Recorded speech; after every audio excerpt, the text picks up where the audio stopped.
again, everyone. Thank you for coming to our Bible study this morning. We're in our Wisdom Calls series, and we're talking about all these Proverbs over the past couple of months, and we've got a handful more of them left that we're going to cover, at least when I'm here. I've got some gospel meeting dates coming up, and we've got some various things we're going to do in relationship to my schedule as it pertains to that. And so we'll have a few more of these. I think technically the last one will happen on March 31st of our series out of Wisdom Calls. Back there on the table, by the way, there's two stacks back there. There's one stack, and that'll have just what we're doing today. So whatever, if it's Sunday or a Wednesday, that where it says today's lesson, that's what we're covering that particular class period. If you need the whole set, they're back there too. And so if you forget your whole set at home, that's okay. Just grab the today's sheet so you have what you need for that day.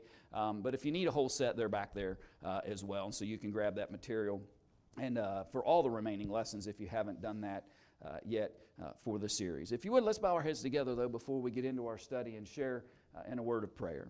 Our Father in heaven, thank you for the day that you've blessed us with, an opportunity again to learn from your wisdom and the guidance that you share with us. Help us today as we study to appreciate a heart that is dedicated to worship, one that recognizes that you want a pure and honest approach towards worship towards you, and give us a mindset that wants to appreciate that wisdom and then apply the values of that wisdom that you grant unto us. Strengthen us in our endeavor today to learn your will. Encourage us in all that's righteous and good in your eyes. And we pray this through thy Son's name. Amen.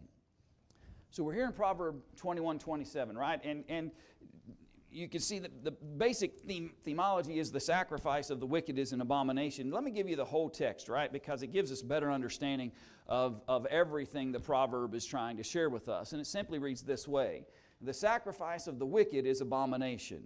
How much more when he bringeth it with a wicked mind? And so really in some ways there's two levels here that he's talking about when it comes to an act of worship that God would consider an abomination.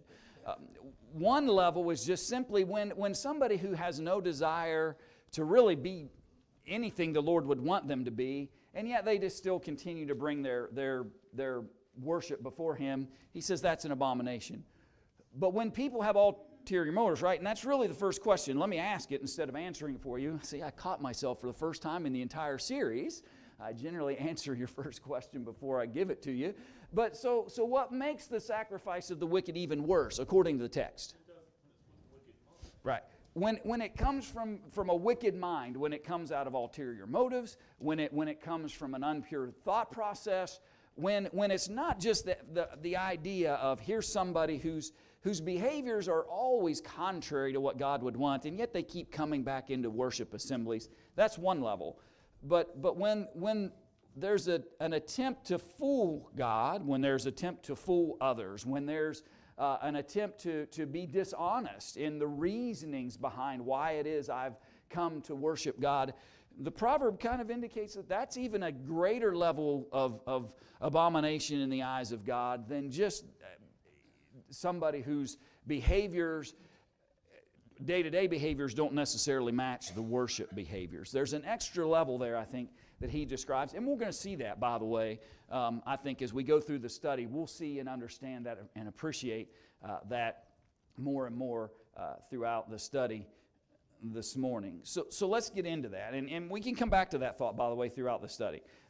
So the next question was, what basic principle in Galatians 6, 7, and 8 should warn us about feigned worship and sacrifice? And Jeff really wrote specifically about that in the material, by the way. If you read through the material, he gave some very specific insight. In fact, I hope you read through the material. I'm going to share some of it with you because if you read it, you might shrink back from it a little bit and go, wow, that sounds a little judgmental at times, or is he? But what I love about what Jeff does is he's just trying to get us to think about it, right? He's just trying to get us to think, hey, maybe my choices and decisions and why I do what I do isn't really what God would want from me. And here are some examples that might be the reasons behind that. So don't get me offended by the lesson material. Just appreciate the spirit in which it was offered. It's just to get us to think about very specific ways that these problems and challenge might come up. And so he wrote this in the material about Galatians 6, 7, and 8. He said, the Holy Spirit is warned that God is not mocked. For whatever a man sows, what's going to happen? That's what he'll reap, right? That's a biblical principle that is true in everything eventually.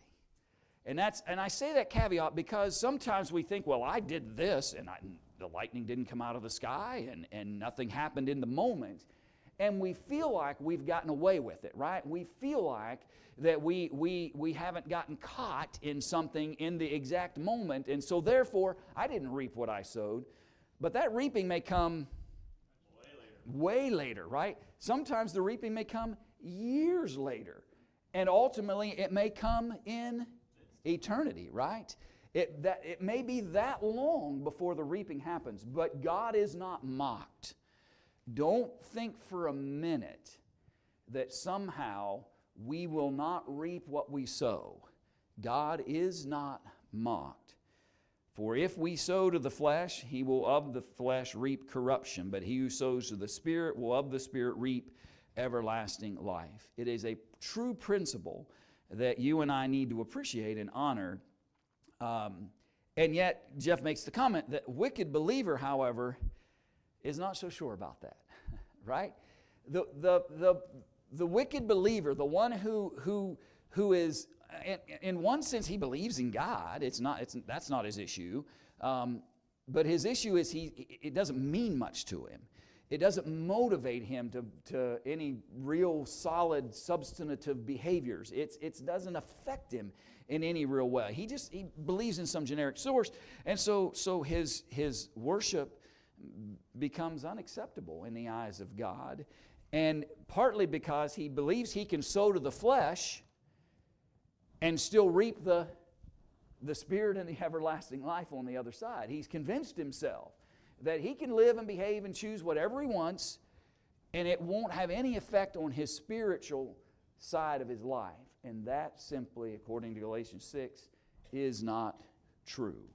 That's the kind of thing we're talking about this morning in our study. That's the line of thought that we're going to take as we work through the material today. I'll slow down for a second. Any thoughts, comments up to that stage out of those two questions?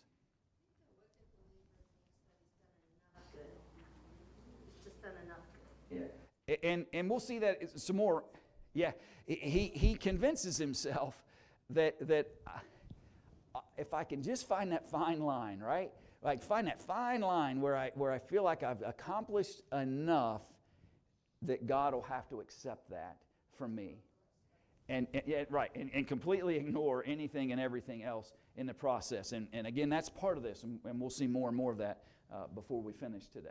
Go ahead, Bob. Sometimes people are just looking for the approval of men and what they might think of them. This issue sometimes is about wanting others to see me, not necessarily what God thinks about this behavior or choice I'm doing. It's more about wanting to be seen of men to be pious or religious or spiritual or those kinds of things, and that creates a difficulty as well. So let me keep going, because all of these things are good, and we'll see all of these thoughts before we conclude, Lord willing, this morning. So here was the third question, and Jeff addressed this, by the way, in his material. Can there be a wicked believer? You know, he mentions it in the prior paragraph, and then you think, well, is that even possible, right? Is it possible for there to even be such an individual who could be described that way? And here's what he shared in the material, and then we'll talk about it. And it may be small on the screen. You may have to get your own lesson sheets out to see it. He said, can there be a wicked believer? Surely. There are many who believe in God, but not sufficiently to trust His promises and warnings. And he mentions, see James 2, verse 19. Their need for fellowship and the church is limited, selfish and ulterior to worship and praise. That need, however, is activated when it comes for weddings, funerals. For others, it also extends to spring and winter holidays, perhaps baptism or artificial rituals. Some wicked believers are even more consistent than that in their appearances, but remained uncommitted in their heart. That's where I want you to get to, right? That's where Jeff is driving at. He's trying to get us to see that our worship can become what? Vain, ritualistic, patterned. It just is what we do. It's what we do. And it can become so much so that the heart gets forgotten in the process. Now, trust me, I believe in decency and order, right? The church in Corinth had a problem with that, if you recall, right? They had all kinds of issues where every time they were gathering, one minute you think you were singing, and oh, no, we're not singing anymore, all now we're praying, and the next minute somebody's speaking in a tongue, I don't even understand that tongue, and the next, right, their worship had become chaotic. And Paul warned them, listen, if you're going to have those who prophesy, let's one or two, and if you can't, and if somebody's not there to explain to people what somebody said in some foreign tongue, then just don't, because all you're leading to is confusion and challenge.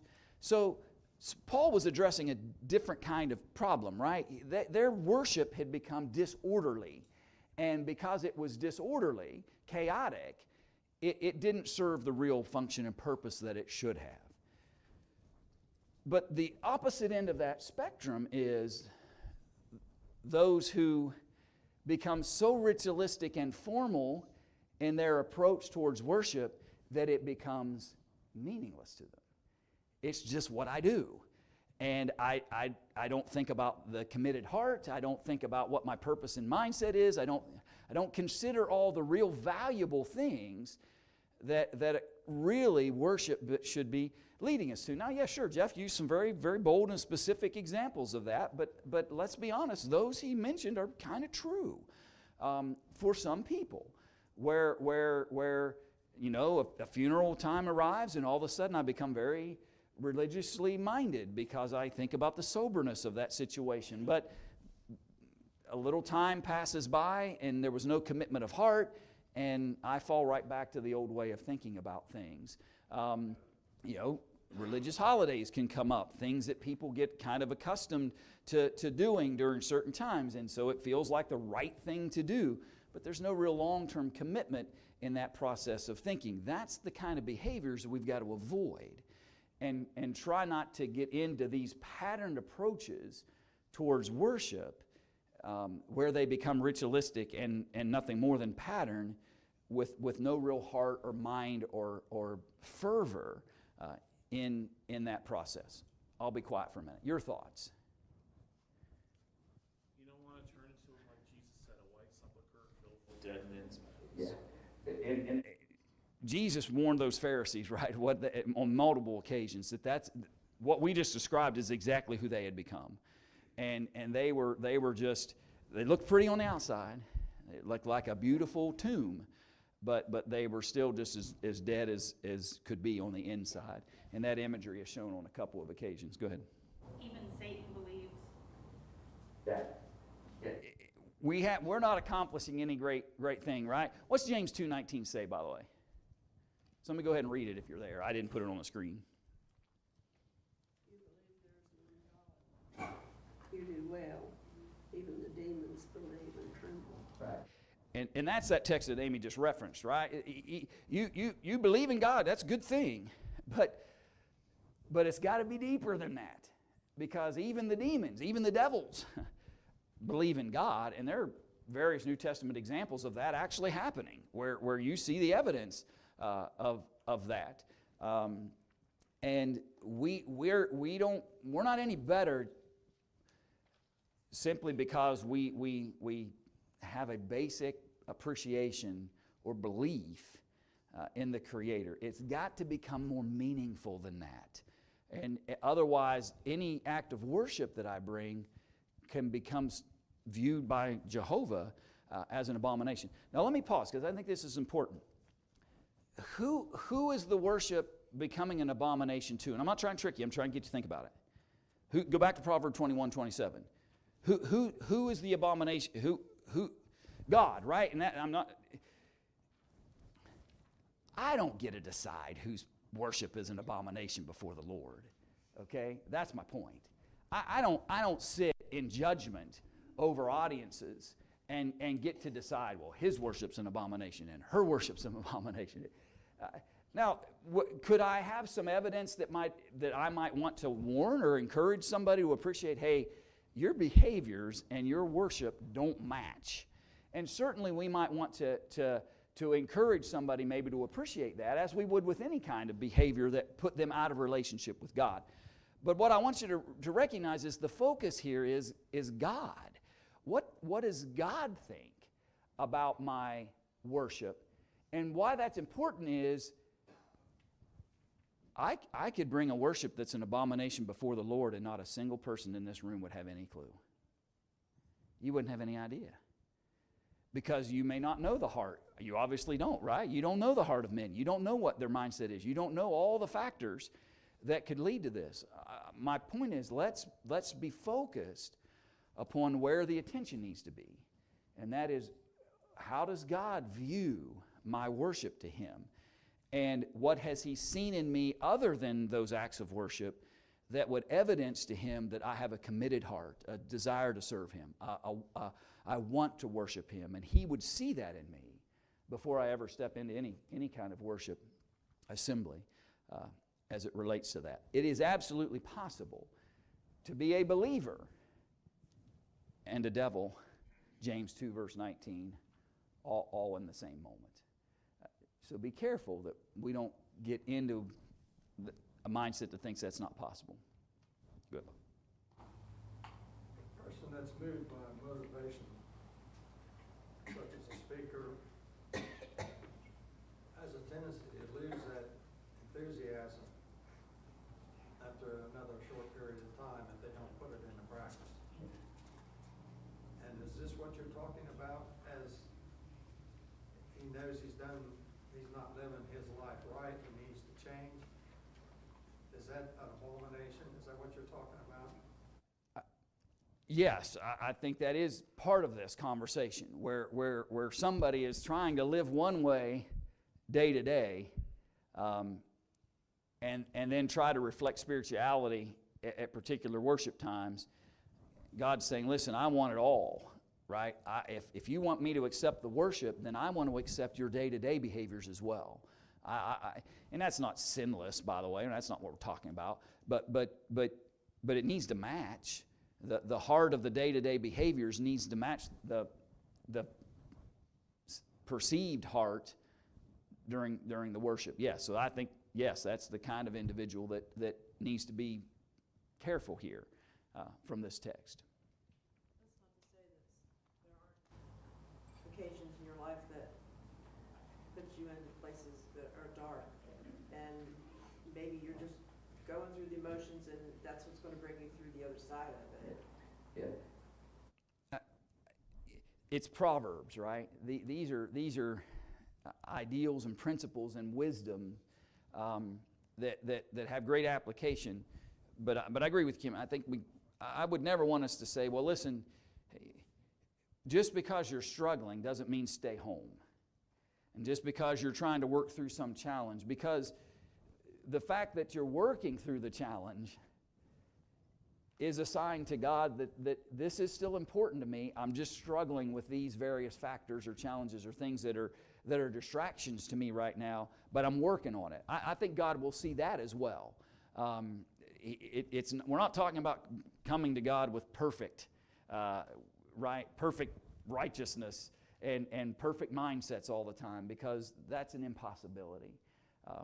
What we're saying is, let's come to God with at least a pure motive and intent and mindset that even though I'm challenged in the moment, God understands that this is me working through this process and trying to improve and get through those challenges. I agree with you. And anyone here ready to admit that you've never let your mind stray in any worship service you've ever been in? Any takers on that? Yeah. Yeah, right. Any mother that's had children in the pew with them when you were trying to focus upon the Lord's Supper knows exactly what we're talking. Brian's not admitting any guilt, by the way, but yeah, right. And it's not easy, right? And things can happen. But so we're not talking about those moments necessarily, and we're not talking about somebody who may be even struggling with their faith and trying to work through it. Those are moments to get into the assemblies and get around people that can encourage you, hopefully, and uplift you and help you through those things. I think God's really more dealing with the guy that's really he's dishonest. He's not even being honest in this approach. The abomination comes because there's no level of even attempting to live right on the outside of those assemblies. He comes in with a wicked mindset. He's always got an ulterior motive behind it. That, I think, is the real foundation of who God's addressing here in this text. Sometimes as humans, we want to set a time limit. We don't know people's hearts like God does, and it's just human, but we don't know what time is to God, like how long someone might be struggling, but we have to have patience. And I think you're right. A level of patience is going to be necessary, and not everybody is going to get through the same kind of life challenges as others will. And again, that's why I think the emphasis here needs to be that the important part of this conversation is I want to make sure that what God sees in me is what is important, right? I'm not trying to appease men. I'm not trying to fit men's timetable on my growth process. I'm not trying to do it. I'm trying to please the Lord. And I may be struggling right now with that, and I'm prayerful that the Lord will give me time and patience to work through that. There's a difference between that person who's working it, getting better, and striving for that and desirous of that, than this wicked, ulterior motived individual I think this passage is dealing with.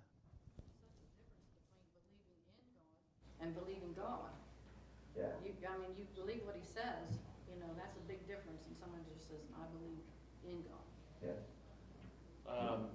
It just boils down to the intent of the heart. Yeah. Are you working out your own salvation with fear and trembling, or are you trying to work out other people's and their other perceptions of your fear and trembling?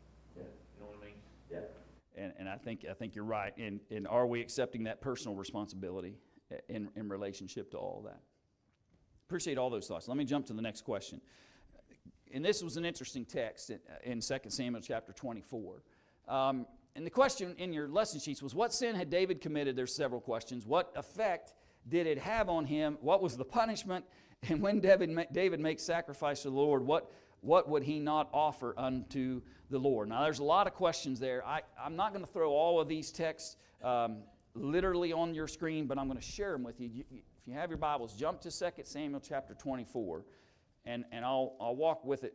There were just too many verses to try to get on the screen in any kind of effective way. So look with me at 2 Samuel chapter 24, and let me walk with you through a handful of texts. And maybe we can answer these as we go. So the first question was, what sin had David committed? So what did he do in 2 Samuel chapter 24? Right. He took this census, right? He numbered the people, and you got to be careful. You got to read the rest of the history as it relates to it. But basically, God had said, "I don't want you to do that." But what you see in the first part of 2 Samuel chapter 24 is a little bit of frustration on God's part. He'd given David what the instructions was and what he wanted from him, or what he didn't want from him. And then he kind of said, well, listen, but make your choice, right? I've told you what I want, but make your choice. Just notice with me, verse 1 of chapter 24. Again, the anger of the Lord was aroused against Israel, and he moved David against them to say, go number Israel and Judah. If it's what you want to do, go do it, right? And again, you read the other history, you'll kind of get a better sense of that mindset. So the king said to Joab, the commander of the army, who was with him, now go throughout all the tribes of Israel, from Dan to Beersheba, and count the people, that I may know the number of the people. Why would anybody do that, by the way? Just pride, right? David wants to know, how big's my kingdom? I want to know how many people I got, right? Now, eventually that'll lead to what purpose? And by the way, anytime any government starts counting people, this is why they're doing it. It's about money. It's about taxes. It's about taxes. And remember, Solomon did that, right? And what divided the kingdom later was the brothers were fighting over whether they should pull back on some of those taxes that Solomon had placed upon the people, or should they make them even more, right? And then they argue and they fuss, and the kingdom divides. Now, that's a very simplified view of that history, but that's kind of it, right? So when you're starting to count the people, this is about power, this is about money, and about pride, and none of that is what God would have wanted. So Joab says to the king, verse 3, "Now may the Lord your God add to the people 100 times more than there are, and may the eyes of my lord the king see it. But why does my lord the king desire this thing?" Listen, Joab's smart, right? He says, listen, God will add to it if he decides to. He'll detract from it if he decides to. It's his kingdom, David. That's his point. It's the Lord's kingdom. Just let him take care of that. When he wants to add to or take it, why do you feel like it's important for you to go do this thing? So that's what he did wrong. Second question, what effect did it have on him after he did it? Yeah, so after he's accomplished it, now he goes, oh boy, what was I thinking? Go to verse 10. David's heart condemned him after he had numbered the people. So David said to the Lord, I have sinned greatly in what I have done. But now I pray, O Lord, take away the iniquity of your servant, for I have done very foolishly. So David, as he does on many occasions, by the way, kind of after he's done what God kind of said, please don't do that, and David does it anyway, then David's got a soft heart. And so he begins to realize, this was pretty foolish of me to do this. And he's begging for forgiveness from the Lord. When David then makes, or what was the punishment then? What's God do to David? Okay, so he gave him, I believe, 3 choices, right? Who's the prophet he sends? Or the seer? He sends Gad, right? He sends Gad to him, and he offers him some choices of what could occur in order to, in a sense, punish David and the nation for what they had done. So after that process, and for time's sake, jump to verse 15. So the Lord sent a plague upon Israel from the morning till the appointed time, from Dan to Beersheba, 70,000 men of the people died. I spent all this time counting, and the consequence is 70,000 of those folks that I just counted just lost their lives. It's really sad. You want numbers? I'll show you numbers. Yeah, it's very poignant, right? And it's very effective messaging. When the angel stretched out his hand over Jerusalem to destroy it, the Lord relented from the destruction, said to the angel who was destroying the people, it's enough. Now refrain from your hand. And the angel of the Lord was by the threshing floor of Arnah the Jebusite. And then David spoke to the Lord when he saw the angel who was striking the people, and said, surely I have sinned, and I have done wickedly, but these sheep, what have they done? Let your hand, I pray, be against me and against my father's house. Love David's heart here, by the way. I did this. The people didn't have a whole lot of choice in this. I did this. I decided to count this, and now the people are suffering because of my decisions. Bible tells us that we're accountable for our own sins, and nobody else is accountable for our sins. But it does not give us any indication that I know of in Scripture that says that other people might not be hurt by my sins, right? They may not be accountable to my sins. They may not stand before the Lord in judgment someday and have to give an answer as to why Brian sinned. But they may be in the wake of the decisions and choices that I made, and it causes harm to them because of the sinful decisions I made. That's exactly what happened with David. David made the decision, and the people suffered because of it. And now he's begging, this was my fault. If it's got to come against... So all that relents. And so David wants to do what at the end of this? And here's where I've been driving at, by the way, through this whole text. What's he want to do at the end of this process? Make sacrifice. He wants to make a sacrifice. So jump to verse 23. And again, there's more history here. We just don't have time to look at it all. He said, all these, O King Arnah, has given to the king, And Arnah said to the king, or Ornan, by the way, depending on what you read from Chronicles. And may the Lord your God accept you. Then the king said to Arnah, no, but I will surely buy it from you for a price. Nor will I offer burnt offerings to the Lord my God with that which cost me nothing. So David bought the threshing floor and the oxen for 50 shekels of silver. You read the rest of the history in the other accounts, by the way. What else did he buy? You may recall. Not just the threshing floor and the supply. He bought the whole place because what happened on that ground? Yeah. Go back and correct me if I'm wrong. Is that not where the temple ultimately was built? He bought the utensils to make and the things necessary to make that sacrifice, and he buys the altar and everything. He tells Ornan, listen, I'm not going to sacrifice something to the Lord that you just gave me. Right? I'm not going to sacrifice to the Lord something that costs me nothing. If I'm going to sacrifice, then I need to sacrifice. That's the point I was driving at in this text. When we come to bring our offerings before the Lord, and I'm not talking about just what we put in a collection plate. When I bring my offerings of worship before the Lord, I don't want to sacrifice to the Lord that which costs me nothing. I don't want to come into an assembly and just go through the rituals. Is that not what the idea of sacrifice is? Something that costs us something? It's a price, right? Sacrifice is about the idea of I'm offering something. I am giving up something in some ways. You know, the kinds of things sometimes we begrudge when it comes to our worship to God, whether it be time, whether it be, order. There's all kinds of things that we can get caught up in and forget that the Lord deserves my genuine sacrifice. He wants me to come and genuinely offer unto Him that which is meaningful and purposeful. And David says to Ornan, listen, there's not a chance in the world. I'm going to take from you and then say, here, Lord, you can have what Ornan gave me. No, and because that's vicarious sacrifice, right? You can't have vicarious worship either. Right? When we come into the assembly, I can't hope, well, that guy over there, he'll handle what the Lord wants from this worship from me. His acts of worship will be pleasing to God, and that'll make all of our acts of worship pleasing to God.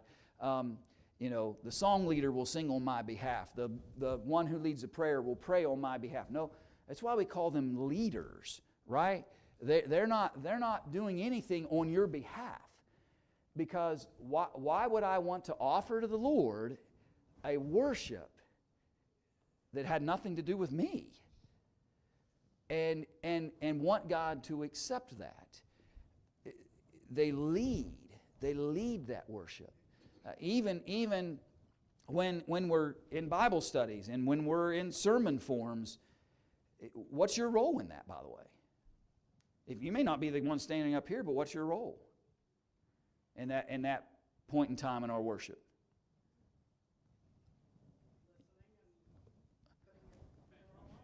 Okay, paying attention, trying to make the application. What are you going to do with this? Yeah, I'm going to look at it. I'm going to pay attention to it. You're right. Worship is not a spectator sport. Yeah.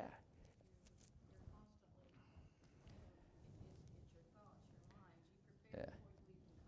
Yeah.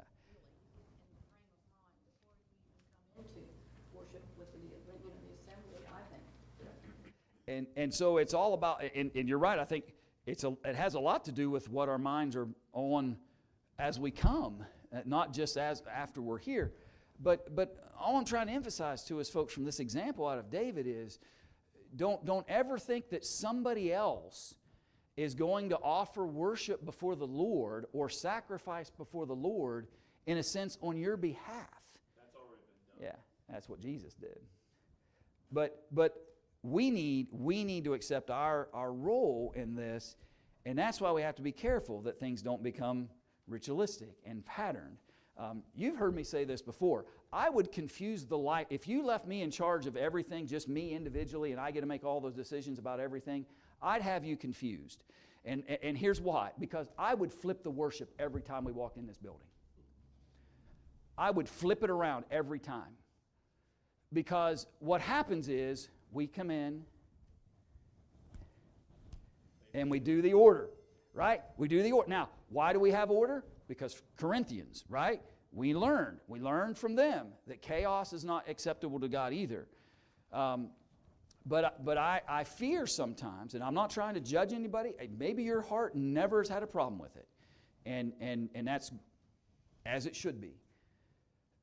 But I think all of us could admit that there are times we walk into this building and we take our assigned spot, except for some people, and sorry, somebody's out of place today.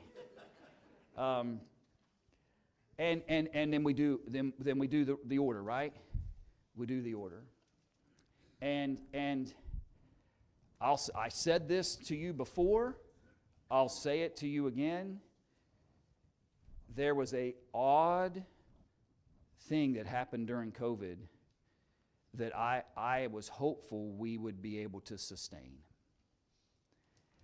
And that was that idea that everything doesn't have to fit that old mold that we've always used. You can still worship honorably, faithfully, dedicatedly. You can still do all of those things, and the order of worship looked different. And when you did certain things looked different. And I'm going to just tell you, you can disagree. This is just my anecdotal thoughts. My feeling is we just went back. We just kind of went back. We got back into the patterns. We got back into the same routines. We got back in. And that's not all bad, by the way. I'm not saying we shouldn't have gotten certain things back into the scope of what we were trying to do as a congregation. But I'm encouraging all of us to at least admit that it's possible for me to come into assemblies and just go through the routine. And sometimes when we do this to the routine, now we're not saying change the acts of worship. Those are designated and commanded. But when you do this to the routine sometimes, I now have to stop and think. I can't just go through the pattern. I can't just go through the steps that I'm accustomed to. I may have to stop and think, oh, we're actually praying now instead of, we're used to singing now, but now we're praying now. And now, right? Oh, the Lord's Supper is going to come first before the sermon? You can't do that. You could.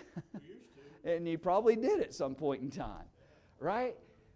I'm just trying to get us, trust me, I'm not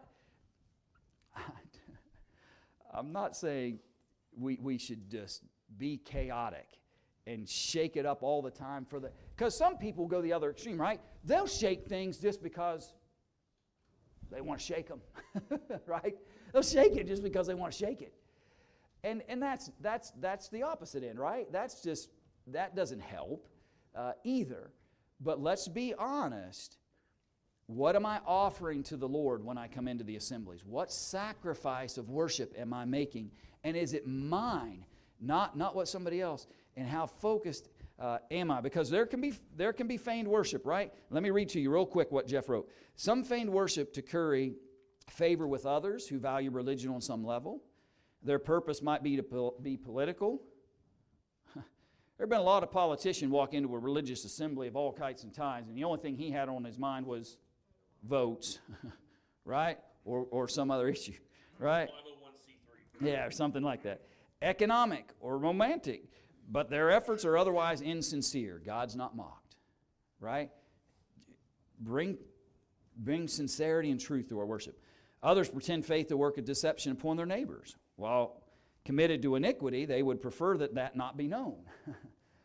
I really behave this way, but if I can go to enough services, I won't look that way. I'll look differently. They would prefer that they not be known. Concealed in their hearts, in their web caches, in their nightstand tables is evidence to the contrary. Powerful thought. But they still hope that putting on their Sunday best will be a sufficient costume to hide the truth. That's powerful. And that's something for us to think about. He said this as well. Still others operate on a slightly deeper but no less diabolical level. They hope to earn. They hope to earn heaven by exerting the bare minimum effort. What is the baseline, right? What is the minimum I can do, and everybody will still think I'm heading towards heaven? By exerting the bare minimum effort, forgetting that salvation is by grace through faith, and that they possess neither. James has written that faith without works is dead, and Paul has added that the power lies in faith working through love. In James 2:24, Galatians 5:6, claiming to have religion by wearing pious jewelry, genuflecting on command, writing a check, and 1,000 other things is never enough to satisfy God who rewards the faithful. He rewards the faithful, not the fool, or not the foolish. And anyway, I could go on and on, but I have to stop because the clock tells me to. But let's be careful. Let's offer real, genuine worship before the Creator, because that's really where the benefit will come. And we'll take I only left you 3.5 minutes to this morning, but we'll take a short break and come back into our worship in a moment.